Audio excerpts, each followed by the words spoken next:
Hello everyone, and welcome to some more spooky Halloween invasions with Lantern Friend, this time at Volcano Manor. Just as a quick refresher, this is a rune level 73 build with plus 15/6 weapons, and the main idea of this build is to start with the scythe and use Blood Flame Blade, because it's nice and creepy. And did y'all know that this build is so scary that I can entirely miss the host and still win an invasion? Thank you, Gravity, for another nice fun victory. Now, in this next clip, we have a more typical invasion with a host that does not like me. And by that I mean they threw a lightning bolt at me as I waved, and they're also very laggy. Thankfully, the connection will stabilize, and I also have help, and that help is in the form of the boss, the Omen Killer, which is really nice because the third Phantom gen is getting defeated, and the second Phantom, Old Soul with Blasphemous Blade, is up here by Beast Hunter, and Old Soul hits pretty hard. But thankfully, I am able to use the ledge here, get down, and heal up. And here, I underestimate the hyper armor of Blasphemous Blade, even though I love the weapon. But the boss here, thankfully, does enough poise damage that Old Soul is not able to get off another attack, and I'm able to now start focusing just on the host, who likes to teleport a little bit. However, Blood Flame Blade is actually pretty okay. Like, for the best thing in this scenario is poison, because it just procs through and then does damage over time. However, because Blood Flame Blade can trigger after a hit, not during a roll, the even against a latent opponent like Beast Hunter, I can still sometimes actually get the bleed off. And there was some nice panic rolling to make sure that I did not fall off of the bridge.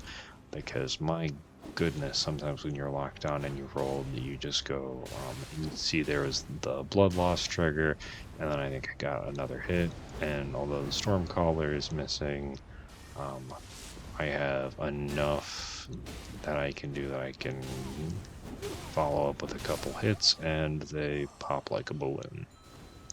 And another field boss protected.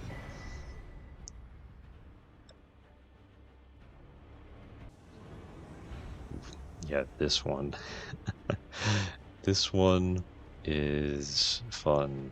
It highlights the don't drop into a crowded room full of enemies.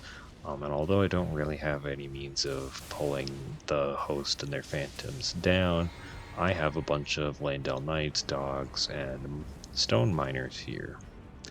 And if I wasn't careful, I probably would have exploded these barrels, because Blood Flame Blade does do fire damage. And here, the dogs and the miner kind of just take care of the phantom for me. So thank you. And the Landell Knights take care of the second phantom. And now all that's left is the host, who, instead of trying to run to the boss room, goes up the ladder. And for scenarios like this, I have a full pocket of fan daggers, and then, as you can see, they had quite a bad time against the PvE gank plus invader. And now here we have another bleedy boy who is using Blood Flame Blade on a bleed weapon. Raptor's Talons is a little bit better, I would say, at the raw status buildup, because it attacks faster and it has a true combo. And funny enough, they actually have Raptors of the Mist on it.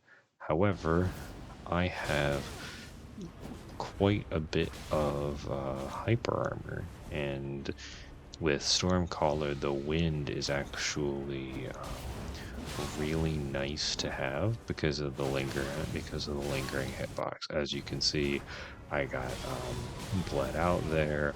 However, Stormcaller wins the day. GG, fellow bleedy boy. The the scythe reigns supreme in this match, or at least in that round. And now here, um, we have some friendly dudes just doing a Taunter's Tongue run. I knew that they were just doing like honest taunters because they were in Kaled earlier and I fought them. However, that one wasn't as good of a fight, but yeah, because normally I don't necessarily like bow to hosts because I don't know what the if I'm gonna get ganked as soon as things go south. But I know these guys are doing just like if you wave, they're gonna give you an honest duel and an honest fight, which is pretty cool. And he's using the Crescent Moon Axe and very clearly knows what he's doing with it. I think, yeah, Great Axes, I think, have a little bit more hyper armor and poise damage, but the Ash of War hyper armor is good. And here he has a Thunderbolt Misericord just to finish off with a chip.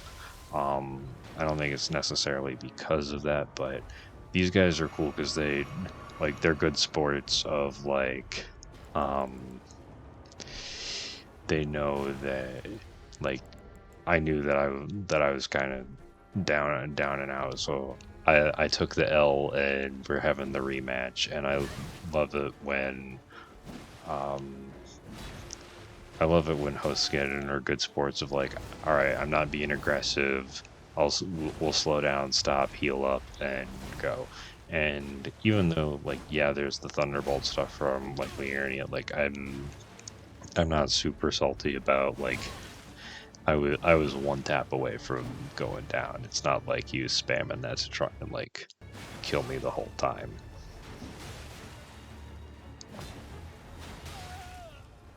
All right, and because I also have my trusty weapon to also try and finish things off, the Stormblade broadsword.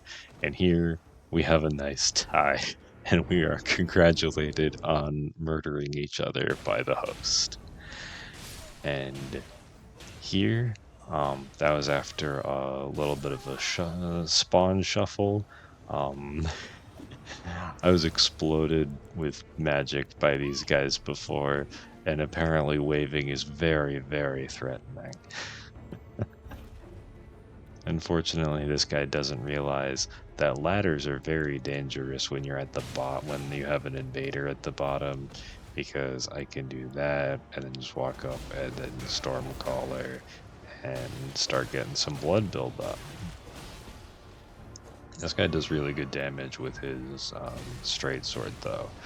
Um, However, he is in a tiny corridor, and well, tiny corridors are not great when I have hyper armor and a ton of bleed built up. But still, that one, I love it when I'm able to just like navigate cleanly and recognize, oh, here's an opportunity. And now here we have another boss invasion. And while I'm just thinking about like, as you can see, like Moonveil notably is like, obviously his Ash of War is really good. And I think like Stormcaller, especially with like Blood Flame Blade bleed buildup, is in a really good spot. But I feel like that I don't know, I just really like the hyper armor trades, and I think that I don't know, it just feels really good because I don't think it's something that you can just like really just like stand there and just throw out randomly and just have it win like Transient Moonlight and some of the other Ashes of War. Um, but don't get me wrong, it's really powerful, but it feels like it's one where you gotta know when to trade into it.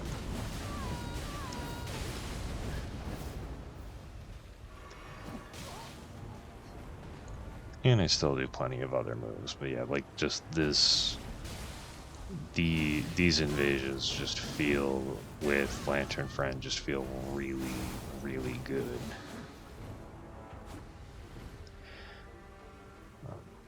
Even though that, I guess as the dragon is fighting the other phantom, and I'm fighting Lady Maria with her trademark bleed pill.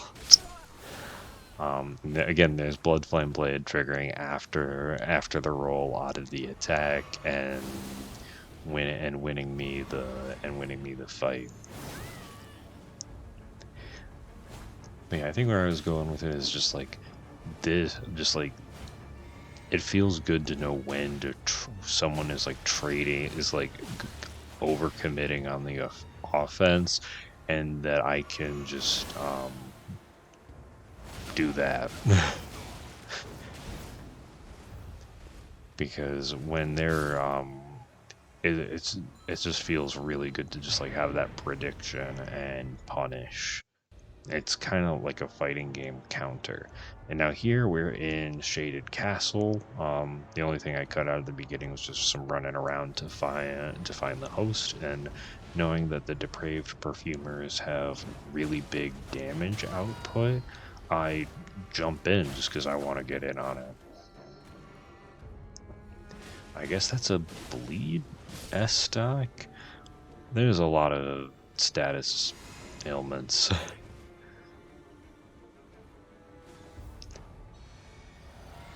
I'm just trying to remember, see what spells they had, and I guess protection of the Erd Tree theoretically works, but I don't have an elemental weapon, and that's only elemental defense.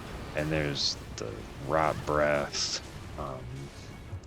which, don't you worry, I will punish. And thanks to the boost from the Speckled Heart tier, I did not get rotted off of that, which is nice, because I don't like dealing with rot. It's what it and just things. And knowing that the 3v1 there is, especially with the perfumers down, is not going well, I come over here to probably one of the roughest enemies in the game, the Royal Revenant. And I know that my buddy is right down there, so now all I have to do is just wait for these three to come this way and trigger his aggro zone. Because I think maybe the safer thing would be to run up the ladder, but I don't know, I'm committing to the Revenant play.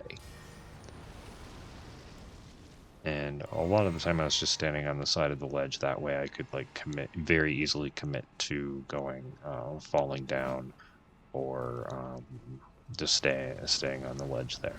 And here they enter the Royal Revenant zone, and I think the Hunter aggroes the big flower over there, because as you're about to see, well, first I stop the Dragon Breath with a Stormcaller, but that flower just rains magic bullets on these two, and the combination of that plus Stormcaller just wrecks their day.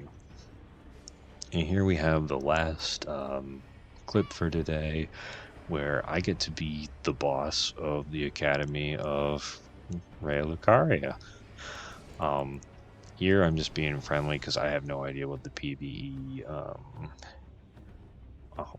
loadout is looking, because like it looks like they cleared the area. I'm not sure if the host was just gonna run up to the door, and if they're ready for the fog wall, I'm not gonna try and pull them off it most of the time. But this phantom is very eager to spam L2 at me and do some gravity yells. However, it's not that terrifying. And as you can see, I can just walk behind them after the dodge and get the backstab and get some passive bleed build up.